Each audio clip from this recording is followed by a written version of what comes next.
Hi friends, welcome back to my channel Krish లోకి vlogs. Today's recipe is fish curry. ఎంతో simple and టేస్టీగా ఎలా prepare చేసుకోవాలి నా ప్రాసెస్లో అయితే చూపించబోతున్నా. So let's start the process. First 1 kg గడ్డి చేప అయితే తీసుకున్నాను. బాగా శుభ్రంగా ఉప్పు పసుపు వేసి బాగా శుభ్రంగా వాష్ చేసి పెట్టేసుకోవాలి. సో నెక్స్ట్ ఇక్కడ కొత్తిమీర, ఉల్లిబొందు, కరివేపాకు కూడా తీసుకుని పక్కన పెట్టుకుని, నెక్స్ట్ 2 మీడియం సైజ్ ఉల్లిపాయలు, 2 మీడియం సైజ్ పచ్చిమిర్చి కూడా కట్ చేసి పెట్టుకోండి. నెక్స్ట్ స్టవ్ వెలిగించుకుని పాన్ పెట్టేసుకుని ఒక 5 to 6 టేబుల్ స్పూన్స్ వరకు ఆయిల్ అయితే వేసుకోవాలి. ఆయిల్ హీట్ అయిన తర్వాత మనం కట్ చేసి పెట్టుకున్న ఆనియన్స్ అనేది వేసుకుని వేయించుకోవాలన్నమాట. ఇలా గోల్డెన్ బ్రౌన్ కలర్లోకి వచ్చే వరకు అయితే మనం వేయించుకోవాలి. మీడియం ఫ్లేమ్లోనే పెట్టుకుని వేయించుకోండి. కొంచెం ఎక్కువసేపు వేయించుకుంటే ఆనియన్స్ టేస్ట్ అనేది చాలా బాగుంటుంది. అండ్ నెక్స్ట్ ఇలాగా వేగిన తర్వాత అల్లం పేస్ట్ వేసుకోవాలి. ఒక 1 టేబుల్ స్పూన్ అల్లం పేస్ట్ వేసుకుని బాగా మిక్స్ చేసుకోండి. అందులో ఉన్న పచ్చివాసన అనేది పోవాలి.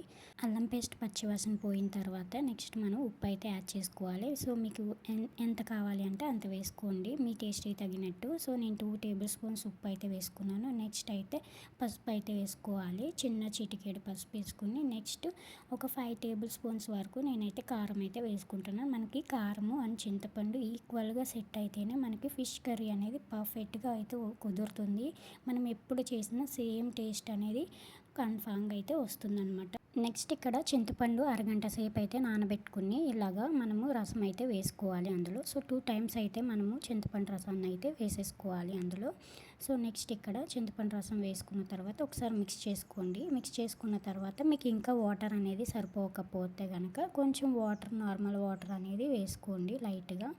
సో ఈ విధంగా ఒక హాఫ్ గ్లాస్ వరకు అయితే వేసుకోండి. వేసుకున్న తర్వాత మిక్స్ చేసి మూత అయితే పెట్టేసుకుని అవి బాగా మరగనివ్వాలన్నమాట. ఈ విధంగా బాగా మరిగించుకున్న తర్వాత ఫస్ట్ ఒకసారి మిక్స్ చేసేసుకోండి. మిక్స్ చేసుకున్న తర్వాత మనము కడిగి పెట్టుకున్న చేప ముక్కలు ఉన్నాయి కదా, అవి అయితే ఒక్కొక్కటి అయితే యాడ్ చేసేసుకోండి.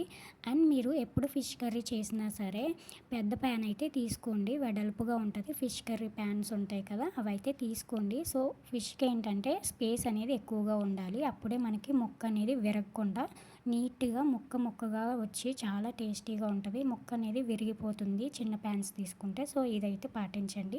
సో నెక్స్ట్ ఇట్లాగా మూత పెట్టేసి బాగా ఉడకనివ్వాలి. ఈ విధంగా సగం వరకు ఉడికిన తర్వాత మనం కట్ చేసి పెట్టుకున్న కొత్తిమీర, ఉల్లిబొందు, కరివేపాకు అనేది యాడ్ చేసేసుకోండి. నెక్స్ట్ ఇక్కడ హోమ్ మేడ్ మసాలా అయితే నేను యాడ్ చేసుకుంటున్నాను. నేను ఏ కర్రీ చేసినా సరే ఈ విధంగా మసాలా అనేది ఇంట్లోనే ప్రిపేర్ చేసి అదే మసాలా అయితే యాడ్ చేస్తాను. టేస్ట్ అనేది చాలా బాగుంటుంది. నేను ఇక్కడ చూపిస్తున్న విధంగా అయితే మనము ఫిష్ కర్రీని అయితే తిప్పుకోవాలి. మనం గరిట అయితే అస్సలు పెట్టకూడదు, పెట్టాము అంటే ముక్క అయితే విరిగిపోతుంది. సో జాగ్రత్తగా అయితే మనము తిప్పుకోవాలన్నమాట. సో ఈ విధంగా మనము కర్రీ అయితే ఇలాగ తిప్పేసుకుని నీట్గా అడ్జస్ట్ చేసేసుకున్న తర్వాత మనము మూత పెట్టేసుకుని బాగా మగ్గించుకోవాలి. చూసారా ఎంతో టేస్టీ అండ్ సింపుల్గా మనం ఫిష్ కర్రీ అయితే ప్రిపేర్ చేసేసాం. సో ఈ ప్రాసెస్లో ఒకసారి ట్రై చేసి చూడండి. మీకు ఎలా కుదిరింది అనేది కామెంట్ సెక్షన్లో అయితే తెలియచేయండి.